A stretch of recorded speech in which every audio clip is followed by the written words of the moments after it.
이번에 CCC에서 여름 수련회를 제주도에서 했다고 들었습니다. 대학생 선교회 CCC 아시죠? 제주 선교대회로 해서 제주 교회들하고 연합해서 함께 제주에서 이번에 했는데, 특별 게스트로 그 인기 래퍼인 BY라고 아십니까? 비가 오는 거 아니고요.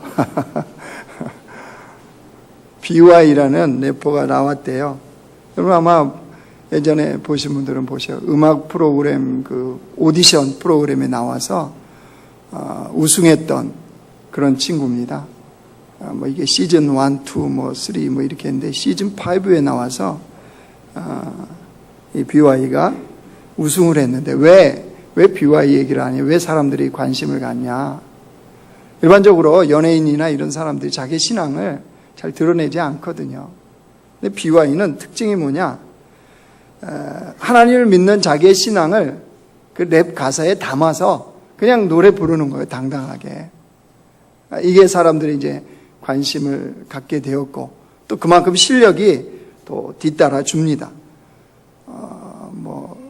BY를 아시는 분들은 뭐 예전에 데이데이라든가 포에버라든가 뭐 이런 곡들을 들어보셨을 겁니다. 모르시면 이따 예배 끝나고 한번 BY의 데이데이, BY의 포에버 이렇게 한번 쳐보시면 나와요. 이 가사가 이런 거예요. 포에버 가사는. 제가 불러드릴 수만 있다면 제가 목회를 하지 않고 했을 대화하시고, 가사가 이렇습니다. 새 역사는 다시금 써지네. 내 발자취로 산 증인의 삶, 그 삶의 권능을 원해. I need more power. 단순히 내 바지 주머니가 두꺼워지는 게 아니야. 내 위치는 많이 변했지만 나는 여전히 난 일시적인 세상의 것으로 움직여지지 않아. 영혼의 것을 영혼을 따라 뭐 이렇게 하는 겁니다. 이런 가사들, 그러니까 가사에 자기의 신앙을 이렇게 담는 거예요.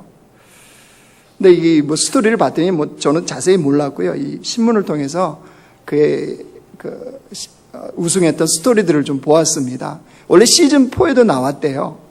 나왔는데 조기에 탈락했답니다. 왜냐면 처음에도 자기는 자신이 있고 다 했는데, 그래서 이렇게 이제 탈락 시키고 이제 올라가잖아요, 점점. 그런데 이제 올라갈 때마다 미션을 주는데, 그 미션을 행하면서 이상하게 단계가 올라가면 올라갈수록 자기 안에 두려움이 있더랍니다. 또 괜히 위축이 되고 외로움이 있더래요. 그러니까 알고 봤더니 왜 그게 자기에게 있나 봤더니 이렇게 뽑힌 사람들을 보면 다 소속사가 있더라는 거예요. 그래서 그 뒤에서 후원도 해주고 또 다시 미션을 받으면 가서 또 준비도 해오고 하는데, 자기는 유일하게 소속사가 없는 거예요. 자기는 오직 하나님만 의지하고 내가 이렇게 나가겠다 그러고 나온 친구예요. 그러니 그걸 보니까 굉장히 자기가 위축이 되더라는 거예요. 아니나 다를까 시즌4에서는 탈락을 했답니다. 그런데 이제 시즌5에 나오면서 자기 그런 생각을 했답니다. 세상에는 하나님보다 높은 건 없다. 소속사든 무엇이든 그 어떤 것도. 그래서 그 자신감을 가지고 시즌5에 나와서 우승을 했는데, 그가 뭐라고 그러냐면 이렇게 얘기해요.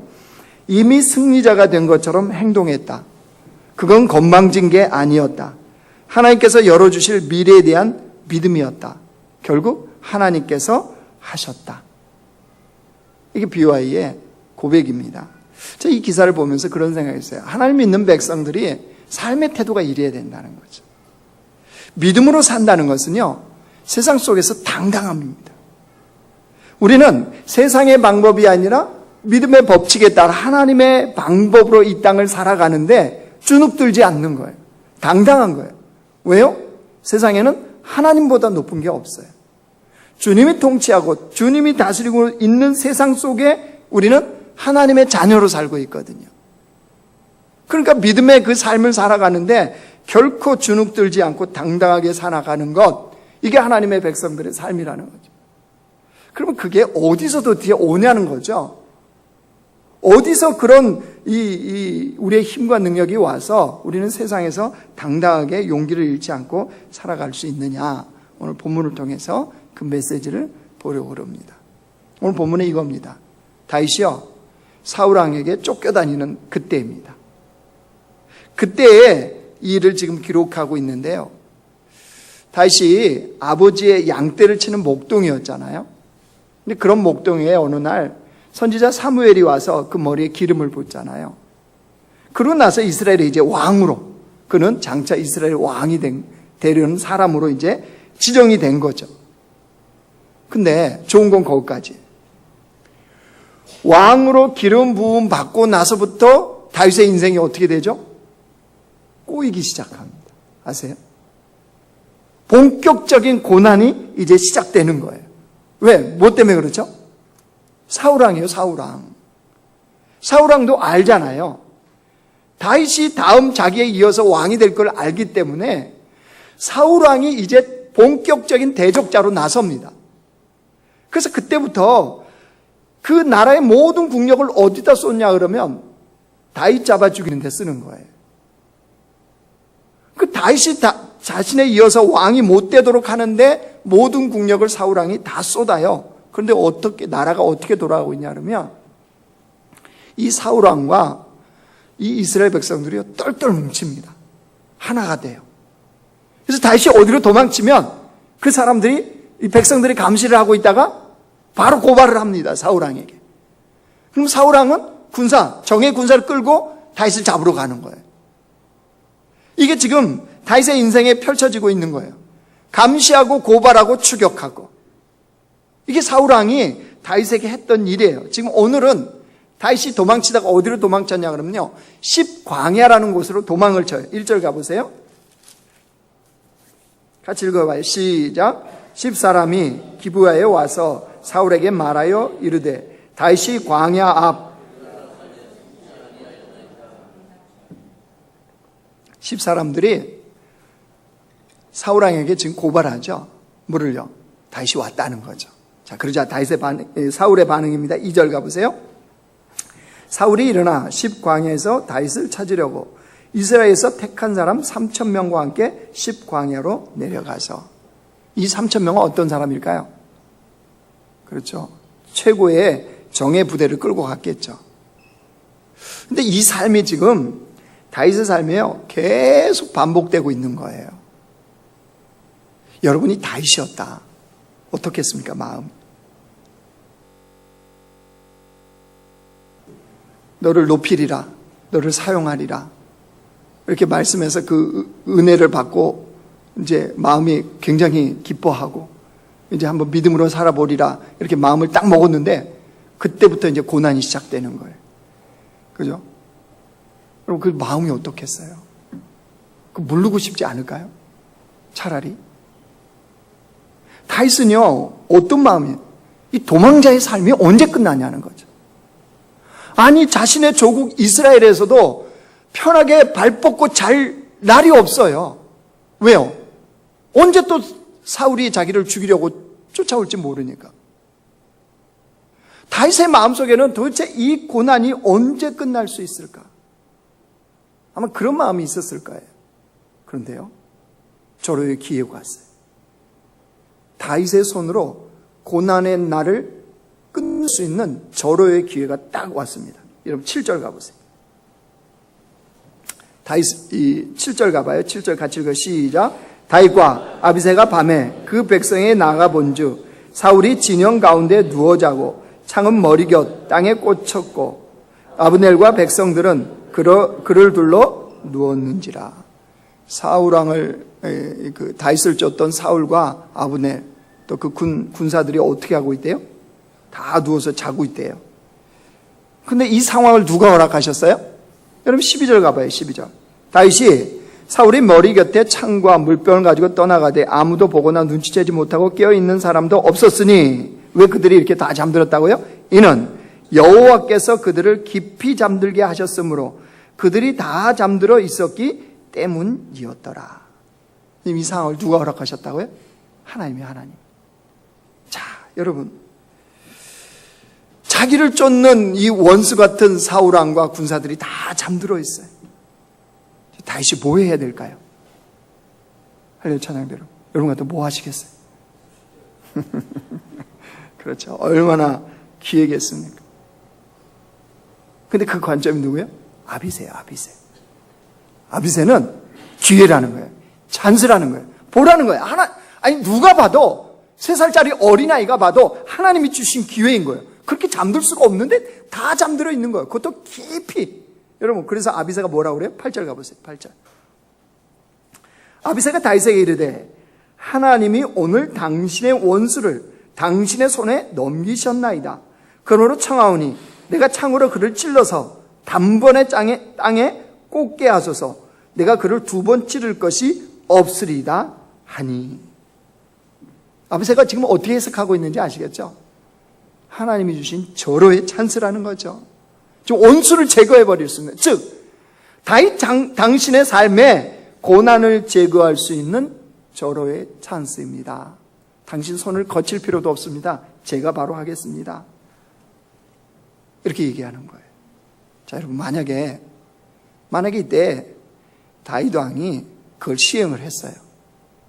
그래서 사울의 목을 땄어요. 그럼 어떤 일이 벌어지겠습니까? 이스라엘의 영웅이 됐겠죠. 새로운 리더로서 영웅이 될 수도 있었고, 그 다음에 진짜 기름 부음 받은 대로 이스라엘 왕으로 제거도 등극도 할 수 있었겠죠. 보통은 이런 상황에서 이런 환경과 이런 상황을 만나면 이렇게 해석하고 이렇게 반응하지 않습니까? 세상은 다 이렇게 해요. 그죠? 아니 일주일 천국에 살다 오셨어요? 세상은 다 이렇게 반응해요. 당연한 거예요. 이걸 못하면 바보죠, 바보. 다 바보 취급합니다. 세상은, 보통 사람들은 대부분이 아비새의 방식을 따릅니다. 아비새의 해석과 반응을 하고 살아요. 아니, 우리는 아닌 척 하고 있지만 우리 본능은 어때요? 본능은 아비새의 방식을 선호합니다. 어떤 자매가 있었는데요. 집이 워낙 힘들고 가난하고 어려운 바람에 자기가 모든 것을 책임지고 자기가 자기 일을 스스로 알아서 해야 되는 그런 자매였답니다. 그러니까 자기에게 닥친 문제는 자기가 알아서 해결해. 부모나 형제 도움 전혀 받을 수가 없었던 거예요. 그렇게 자라다 보니까 자기 안에 생긴 게 있는데요. 이기적인 욕심이 딱 생기다. 그렇지 않겠어요? 그런 환경이 자라났으면. 그리고 어떤 일도 실패해서 안 된다는 강박증. 이게 자기 안에 딱 오더랍니다. 그러니까 그런 세상 속에서 살아남아야 되니까요. 열심히 살았어요. 소위 말하는 스펙, 학벌을 열심히 쌓았습니다. 결혼도요. 돈 많은 남편 딱 고른 거예요. 일부러. 그래서 결혼했습니다. 돈 많은 남편 만났으니까 결혼 생활이 어때요? 자기가 원하는 대로 되어지고 있지 않아요? 애들 낳았어요. 그래서 그런 환경에서 아이들을 자기처럼 살게 하지 않으려고 아이들은 성공시켜야 되겠다. 이런 생각으로 아이들에게 모든 것을 투자하면서 집착하면서 아이들을 키우기 시작했습니다. 그런데 딸이 하나 있었는데, 딸이 어렸을 때 신경섬유종이라는 이 불치병의 진단을 받았어요. 그런데 의사가 뭐라고 그러냐면 이렇게 생명을 잃을 수도 있지만, 이 병이 생명을 잃을 수도 있지만, 또 어떤 사람들은 아무렇지도 않게 평생을 아무렇지도 않게 그냥 살 수도 있다. 이게 이 2가지를 얘기해 준 거예요. 이 자매가 어디에 마음을 실었겠어요? 죽을 수도 있다, 아니면 평생 문제없이 살 수도 있겠다. 여러분이라면, 앞에 자매 배경을 생각을 해봐요. 그럼 지금 어디에다 믿음을 실겠어요? 의사에 아무런 문제가 없을 수도 있다. 여기에 자기의 믿음을 확 실었어요. 그리고 일부러 딸 문제를 회피했어요. 아무런 이상 없을 거야. 지금 아무렇지도 않는데 그리고 그 딸을 오히려 그냥 회피하고요. 문제에 대해서 회피하고 남아있는 2 자녀 있죠. 거기에 집중을 했어요. 그러면 그럴수록 여기를 잊어버리기 위해서 여기를 더 집중해서 아이들을 그냥 성공시키려고 스펙을 쌓기 위해서 집중을 하는 겁니다. 근데 자기의 믿음대로 그렇게 됐으면 좋았을 텐데 이 딸이 6학년이 됐는데요. 병원에서 다시 검사를 했는데 이미 이 신경섬유종이라는 병이 진행되고 있다. 그러니까 자기는 없을 줄 알았는데 이게 이미 진행이 돼버린 거예요. 이 이야기를 듣는데 하늘이 무너지는 것 같더라. 그렇죠, 당연히. 그래도 다행히도 이 자매가 믿는 자매인지라 하나님 앞에 문제에 대해서 회피했던 죄에 대해서 회개를 하고 하나님이 이 상황을 주셨다면 무슨 뜻이 있을까? 이제 그렇게 관점을 바라보기 시작한 거예요. 즉 하나님 안에서 문제를 풀어가고 하나님의 방법대로 이것을 행해보자 라고 하는 생각을 한 거예요. 근데 여러분 대부분 사람들이 그렇게 합니까? 안 합니까? 안 해요. 대부분 사람들은 인생의 고난과 어려움은 피할 것, 제거할 것의 대상으로만 취급을 합니다. 그러니까 이 상황을 만나면 아비새가 절대적으로 옳은 거예요. 아비새의 방법이 맞는 거예요. 당연히 아비새의 방법을 선택을 하는 거예요. 이게 보통 일반적으로 사람들이 하는 삶이에요. 근데 여러분, 다윗은 달라요. 다윗은. 9절부터 보셔요. 9절. 다윗의 아비새에게 이르되 죽이지 말라. 누구든지 손을 들어 여호와의 기름 부음 받은 자를 치면 죄가 없겠느냐 하고 다윗이 또 이르되 여호와께서 살아계심을 두고 맹세하노니 여호와께서 그를 치시리니 혹은 죽을 날이 이르거니와 또는 전장에 나가서 망하리라.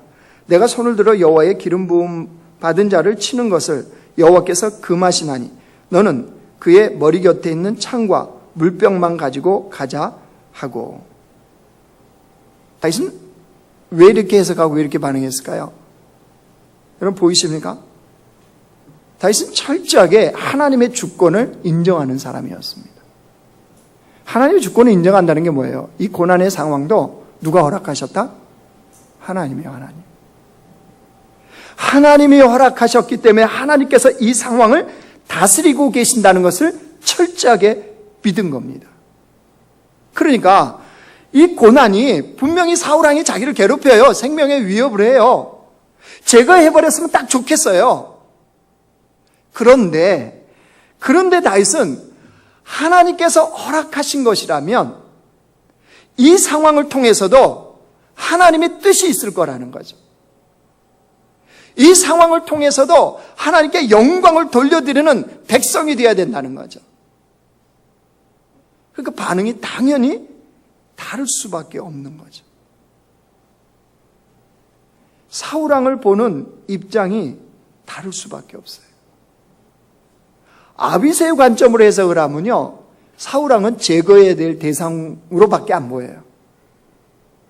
근데 다윗의 관점에서 보면요, 그런 사울왕조차도 그를 통해서 하나님이 자기를 훈련시키시고 그를 통해서 하나님께서 원하시는 뜻을 이루어 가시고 그를 통해서 하나님께서 영광을 받으길 원하신다는 그것이 깨달아지는 거예요.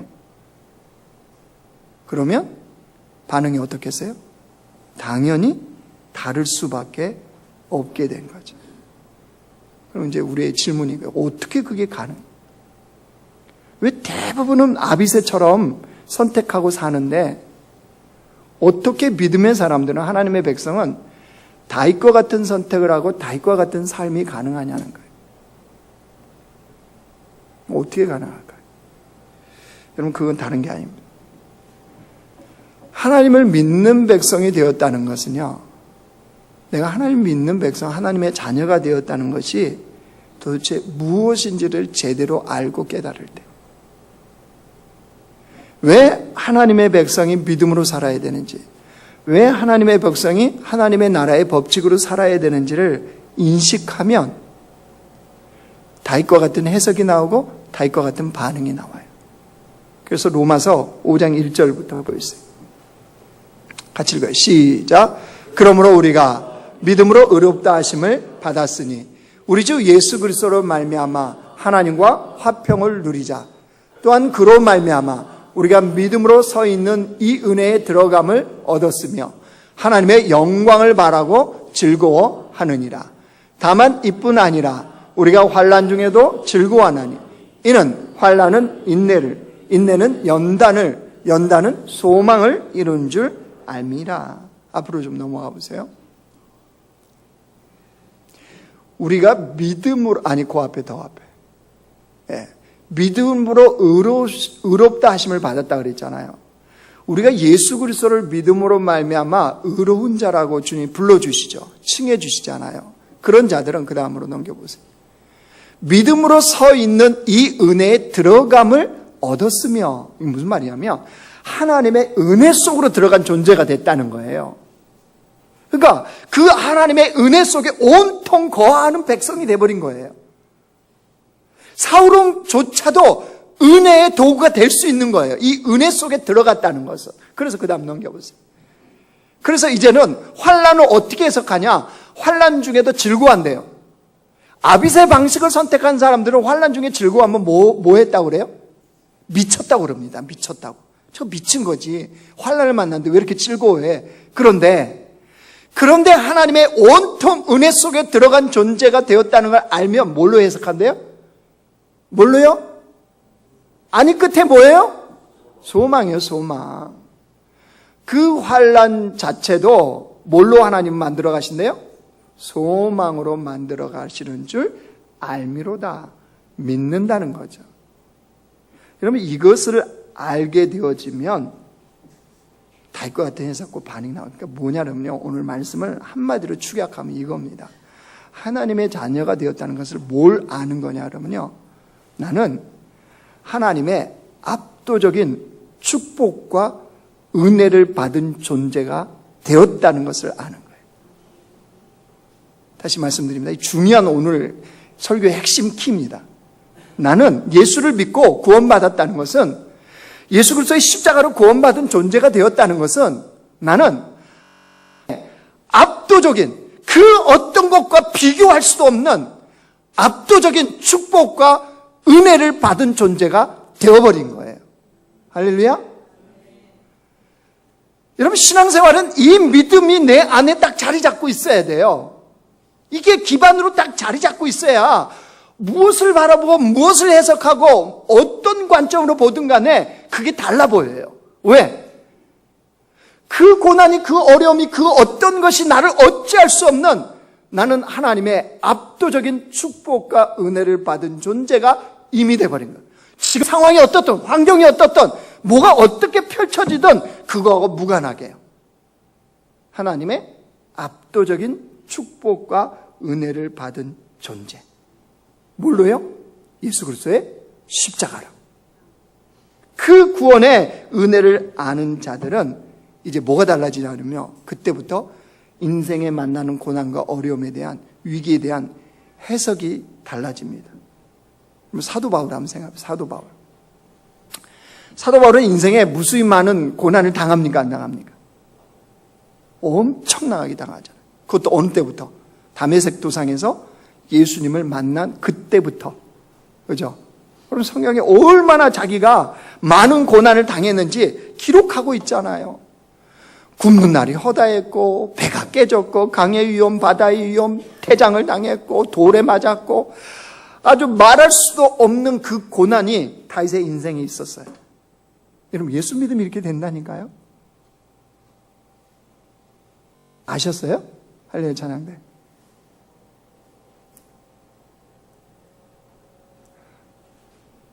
예수 믿는데 나는 별로 그런 고난이 없는데요. 그러면 혹시 하나님 나 버리신 거 아닌가? 좀 생각해 보세요. 설교 좀 그렇죠? 아니 압도적인 축복과 은혜를 받았다니까요, 하나님으로부터. 그러면 여러분 바울이 그렇게 수많은 고난을 받았는데 그런 고난을 어떻게 해석하는 줄 아십니까? 고린도후서 1장 5절 보여주세요. 같이 읽어요. 시작. 그리스도의 고난이 우리에게 넘친 것 같이 우리가 받는 위로도 그리스도로 말미암아 넘치는도다. 그는 자기가 당하는 고난은 무슨 고난이라고 했어요? 나의 고난이라고 그랬어요? 내 인생의 고난이라고 그랬어요? 아니죠. 뭐라고 그랬어요? 그리스도의 고난. 예. 자기가 만난 인생의 고난을 뭘로요? 그리스도의 고난으로 해석했어요. 여러분, 왜 그리스도의 고난으로 해석했냐 그러면요, 여러분, 예수 그리스도의 십자가로 구원받은 주의 백성들은 세 가지 고난이 옵니다. 잘 기억하세요. 첫 번째, 그리스도를 믿기 때문에 당하는 고난이 있습니다. 그리스도를 믿기 때문에. 또 하나는 그리스도와 연합하기 때문에 당하는 고난이 있어요. 연합, 주님과 연합하기 위해서. 세 번째로는요, 그리스도를 위하여 당하는 고난이 있어요. 그러니까 복음을 전한다든가 복음의 사명 때문에 당하는, 하나님 나라 사명 때문에 당하는 고난이 있어요. 그리스도를 믿기 때문에 그리스도와 연합하기 위해서 그리스도를 위하여 당하는 고난이 있는 거예요. 그러니까 바울은 인생에 당하는 고난을 그렇게 해석하는 거예요. 그런데 아까 그 말씀 다시 한번 보여줘 보세요. 근데 그 그리스도의 고난이 뭐 한대요? 아니, 앞으로. 그거 말고 그 앞에 거. 네. 그리스도의 고난이 뭐 한대요? 조금 있다? 넘친다는 거예요. 넘쳐. 할렐루야. 싫어요? 예수를 믿고 주님 안에 살아가면 그리스도의 고난이 뭐 한대요? 싫죠? 굉장히 지금 여러분의 이 신앙의 수준이 지금 드러나고 있습니다. 그리스도의 고난이 뭐 하다고요? 넘친다는 거예요. 이게 정상이에요. 지극히 정상이에요.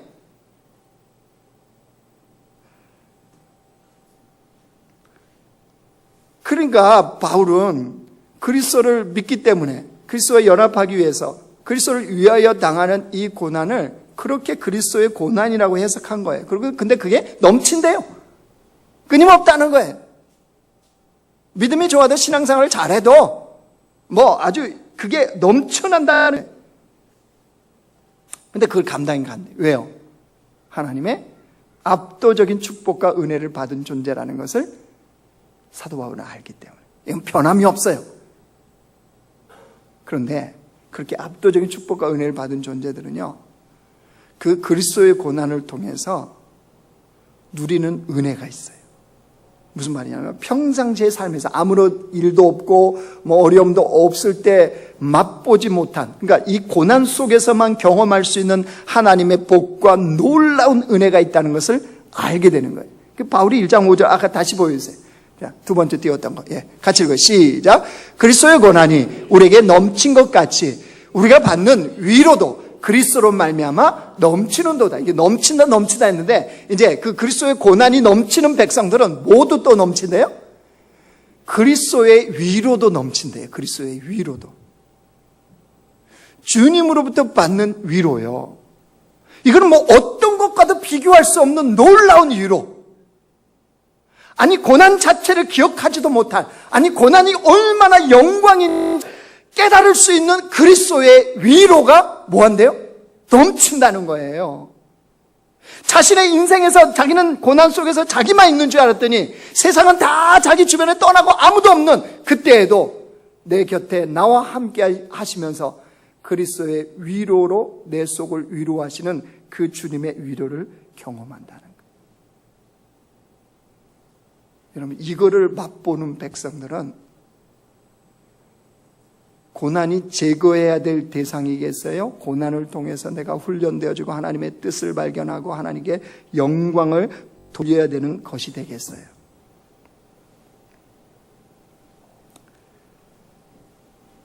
여러분은 어떻게 해석하고 있는지 여러분 한번 보십시오.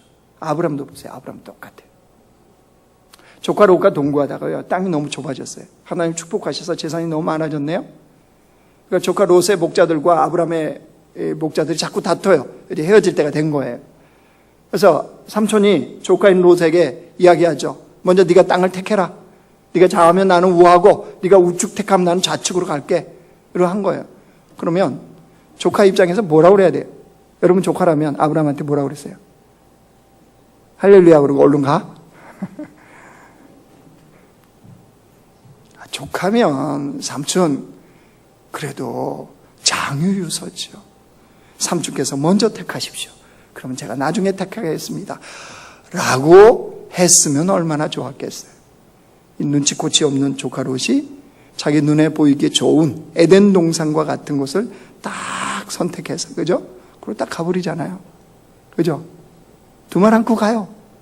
당연하죠. 눈에 보이는데 좋은 거 가는 거지. 어느 바보가 삼촌이 저쪽 가서 내가 천박한 땅 갈게요. 이런 사람이 어디 있어요? 네, 자, 조카 롯을 보내놓고 아브람 마음이 어떻겠어요? 네?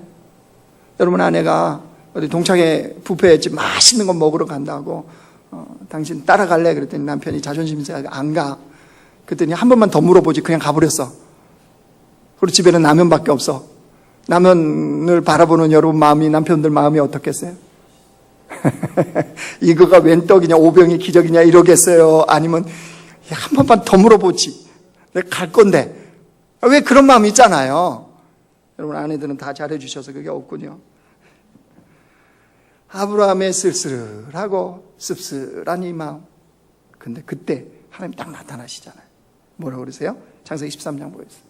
같이 읽어요. 시작. 롯이 아브라함을 떠난 후에 여호와께서 아브라함에게 이르시되 너는 눈을 들어 너 있는 곳에서 북쪽과 남쪽 그리고 동쪽과 서쪽을 바라보라. 보이는 땅을 내가 너와 내 자손에게 주리니 영원히 이르리라. 내가 내 자손이 땅의 티끌과 같게 하리니 사람이 땅의 티끌을 능히 셀 수 있을진데 내 자손도 세리라. 너는 일어나 그 땅을 종과 행으로 다녀보라. 내가 그것을 내게 주리라. 여러분 하나님의 이 말씀이 아브라함에게 어떻게 들렸겠어요? 얼마나 엄청난 위로가 됐겠습니까?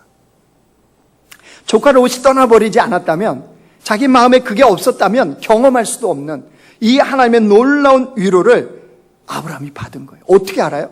여러분 창세기 18장 18절 바로 이어서요 나오는 본문이 이거예요. 보이세요?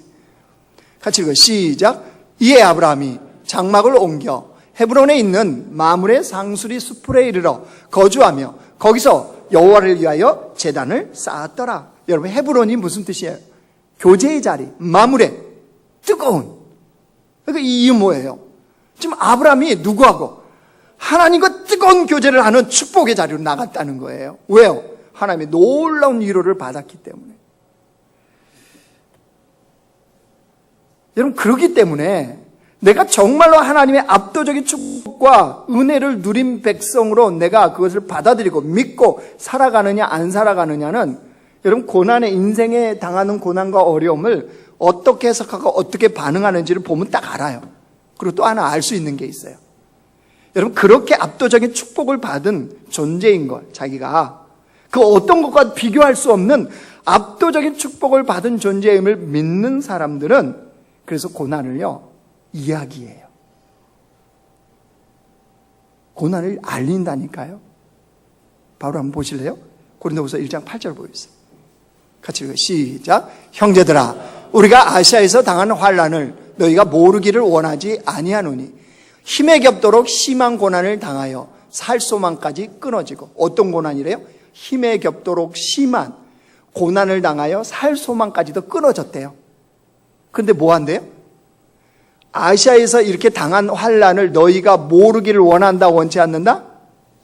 이게 무슨 말이에요? 너희도 알아라. 너희들이 알기 원한다. 이 말이에요.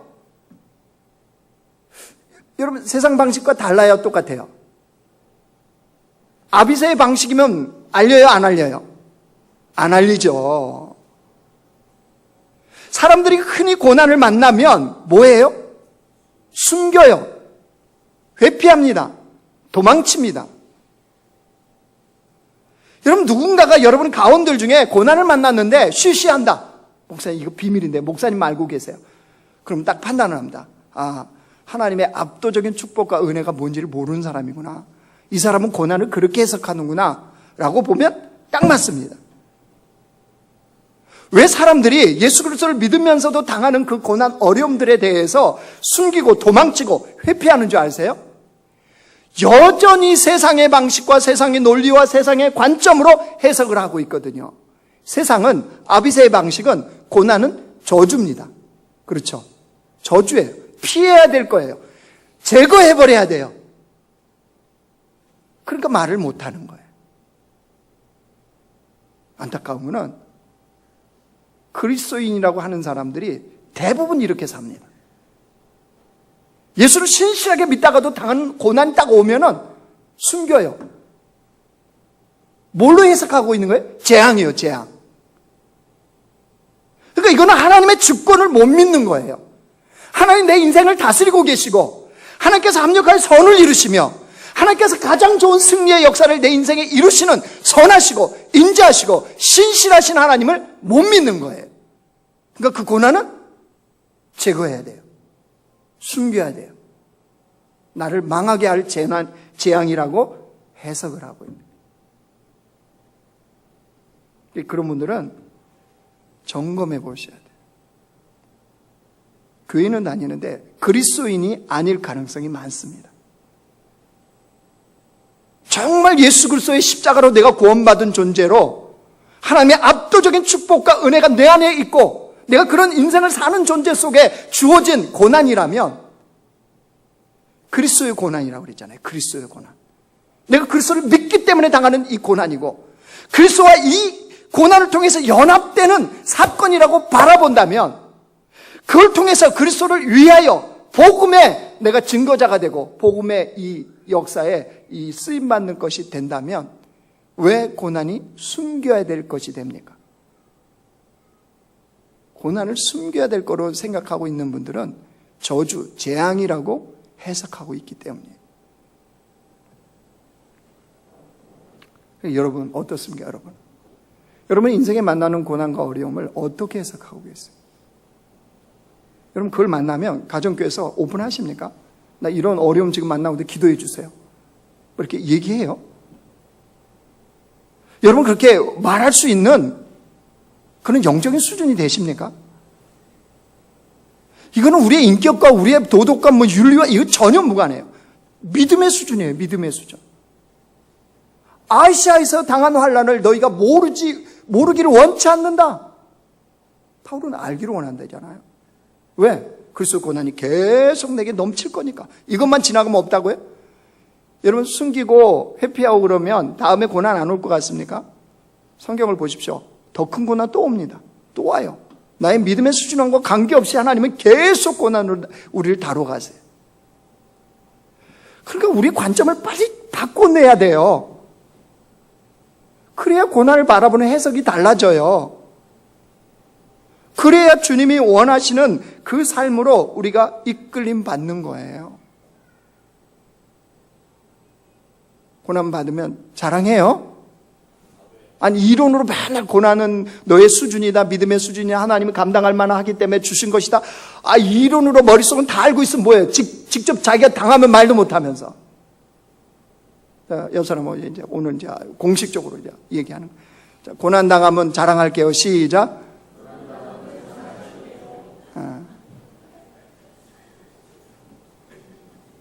자랑해요, 자랑해. 고난을 가정께서 한 번도 자랑한 적이 없어요. 나는 요즘 남편 때문에 이렇게 힘들고 재정 때문에 이렇게 이런 말하는 사람 없으면요 속으로만 그래서 아유 하나님 버린 거 아닌가 쟤. 우리 딱 생각하시면 맞아요. 왜 그렇죠? 고난을 통해서 무엇이 정말 참된 축복인지를 사도 바울은 알았기 때문에. 여러분 그 고린도후서 1장 9절 보여주세요.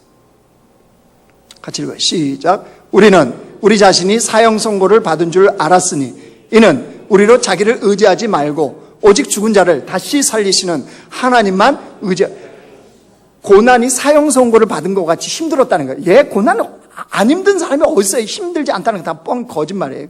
힘들어요. 죽을 것 같아요. 근데 보세요. 이는 우리로 누구를 의지하지 말고 자기요 자기. 왜요? 자기 의지하면 반드시 망해요.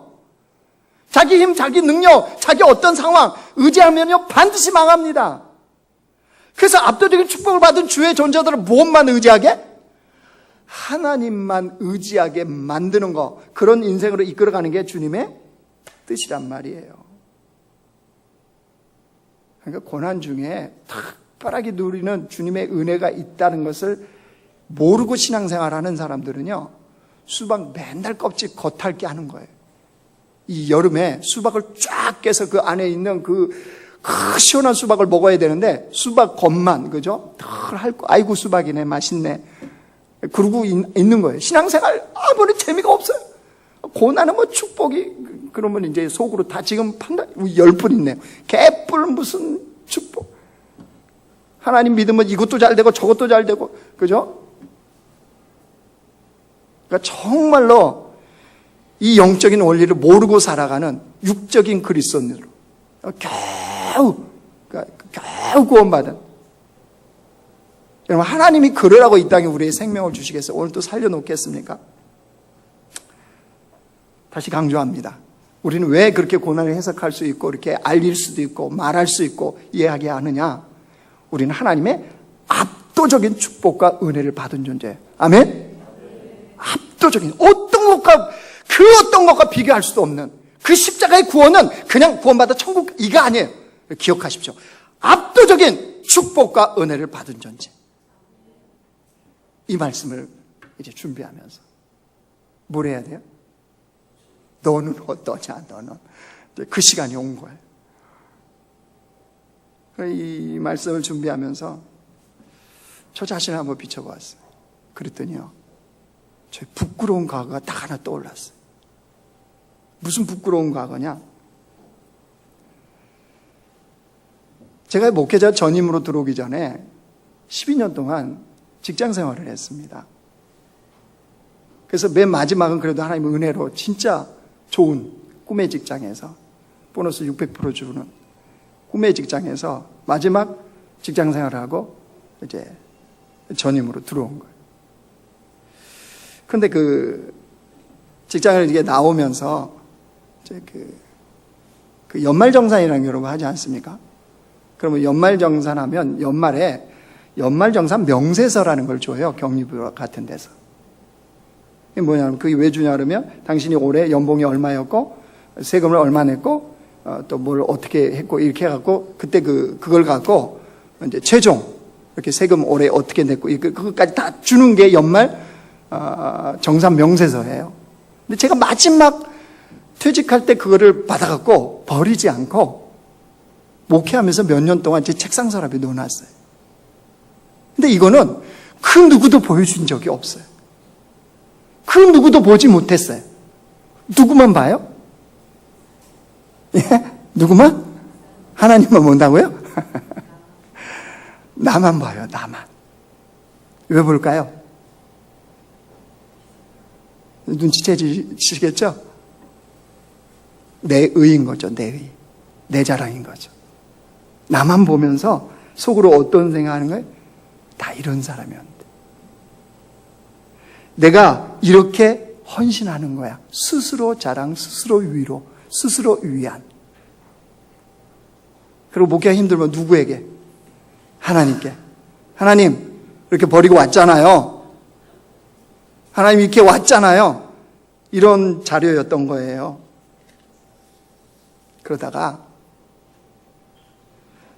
제가 그 십자가의 그 압도적인 축복과 은혜를 깨닫는 그 순간, 하나님의 은혜가 저에게 어떻게 흐르고 있는지를 아는 그 순간, 저만 알고 있는 그거를 찢어서 스스로 쓰레기통에 쓰레기처럼 버렸어요. 왜요? 그거는 쓰레기에 불과한 거니까. 하나님의 압도적인 축복과 은혜, 그 십자가로 말미암아 받은 존재들은 그 어떤 것도 비교할 수 없는, 나머지들은 다 쓰레기 취급해도, 사도 바울과 같이 배설물 취급해도 전혀 아깝지 않는 것이라는 걸 알았기 때문이에요. 여러분, 그때부터 저의 시야가 하나 바뀐 게 있어요. 인생에 당하는 고난에 대한 해석이 달라졌어요. 여러분, 같이 저랑 함께 신앙생활 하신 분들, 저희 설교를 그동안 10몇 년을 들어오신 분들, 저희 설교 속에 고난 설교 되게 많죠. 고난을 통해서 물질의 복도 받고 자녀의 복도 받고 뭐 인생이 피고 이런 설교가 있었어요, 없었어요? 그런 설교 없어요. 왠지 아세요? 고난이 우리 인생에 어떻게 하나님의 놀라운 복, 참된 복을 어떻게 주시는지를 알았기 때문에. 눈에 보여주는 물질과 뭐 어떤 성공과 이게 아니에요. 겨우 그 수준이 아니에요, 그 수준. 여러분, 그러니까 저의 눈이 달라지고 저의 해석이 달라져요. 뭐가요? 이 지금 현재 당하고 있는 고난. 여러분, 고난이 힘들지 않다고 그러는 애들은요, 사람들은요, 쥐어 박아줘요. 뭐가 힘들잖아요. 죽을 것 같아요. 피하고 싶어요. 막 하나님 원망스러울 때도 있어요. 내가 좀 하나 이 정도 했으면 하나님 그렇잖아요. 주님도 이 정도는 좀 이런 계산이 다 있어요. 저도 아직도 있어요. 그런 거 없어지지 않았어요. 고난 오면 도망치고 싶어요. 회피하고 싶어요. 없었으면 좋겠어요. 때로는 막 비교도 돼요. 다른 목사님들하고. 그런데 달라진 거는요. 그때 빨리 정신을 차려요. 정신을 차리고 내가 지금 경험하고 있는 이 고난 너머에 그 어떤 것도 비교할 수 없고 경험할 수 없는 하나님의 놀라운 은혜가 있다는 것을 빨리 정신 차리고 깨달아요. 그러니까 고난에 대한 해석이 달라지는 거죠. 달라지니까 반응이 달라지는 거예요. 사람들이 말하는 잘 풀리고 잘 되고 내가 원하는 대로 될 때 감사하고 찬양하고 그거는 본능으로 다해요. 본능으로. 그게 진정한 복이 아니에요. 말씀을 정리하겠습니다. 다윗은요, 고난을 제거해야 될 대상으로 삼지 않았습니다. 왜냐하면 고난을 통해서 누리는 주님의 복이 있기 때문입니다. 그 어떤 것과도 비교할 수 없는 하나님의 놀라운 은혜가 있다는 것을 알았기 때문입니다. 그래서 아비새처럼 고난을 제거할 절호의 기회라고 이걸 보지 않았어요. 그래서 오히려 사울의 창과 물병만 가지고 나왔어요. 왜 창과 물병을 가져왔겠습니까? 아마 다윗 속에는 그런 마음이 있었던 거예요. 자기는 압도적인 하나님의 축복을 받은, 은혜를 받은 존재가 고난 앞에서 어떻게 해석하고 어떻게 살아가는지를 누구에게? 사울왕에게 보여주고 싶은 거예요. 그러니까 겨우 창과 물병만 가지고 그 자리를 빠져나온 거예요. 아니, 더 나가서 사울왕조차도 자기와 같이 하나님의 그런 압도적인 축복과 은혜를 받은 존재답게 살도록 그런 마음이 다윗에게 있었는지도 몰라요. 여러분 기억하십시오. 내가 예수 그리스도의 십자가로 말미암아 어떤 은혜와 어떤 축복을 받은 존재인지, 여러분 이것은 어떤 환경과 어떤 상황과 어떤 시대에도 변할 수 없는 하나님의 놀라운 축복과 은혜입니다. 우리가 그런 존재가 되었어요. 그러면 그런 존재답게 여러분 우리 삶에 경험하고 있는 어려움도 고난 해석해야 되지 않을까요? 그렇게 반응해야 되잖아요. 그렇게 해석하고요. 그렇게 반응하시고요. 이제 자랑해요. 자랑이 뭐예요? 기도해 달라는 거죠. 들을 귀가 있는 사람은 기도해 줄 테고, 그죠? 자랑해. 왜 그게 주님 안에서 당하는 고난인데, 왜 그게 나의 숨겨야 되고 도망쳐야 되고, 왜 그게 나 자신이라고 생각을 하십니까? 아니, 어쩌면 나 자신일 수도 있겠죠. 왜요? 내가 그만큼의 수준이 된다고 주님 보시니까 그 고난을 주시는 거죠. 여러분, 이런 눈이 열리지 않으면, 이런 마음이 열리지 않으면 신앙생활 헛할 가능성이 많습니다. 우리 공동체는 이 고난에 대해서 그렇게 해석하고, 앞에 BY 얘기했잖아요. 좀 믿음에 당당한 사람들이 됩시다. 어떤 환경, 어떤 처지에 있어도 좀 당당한 그리스도인으로 이 땅을 사는 그런 공동체, 그런 교회가 되기를 주님의 이름으로 축원합니다.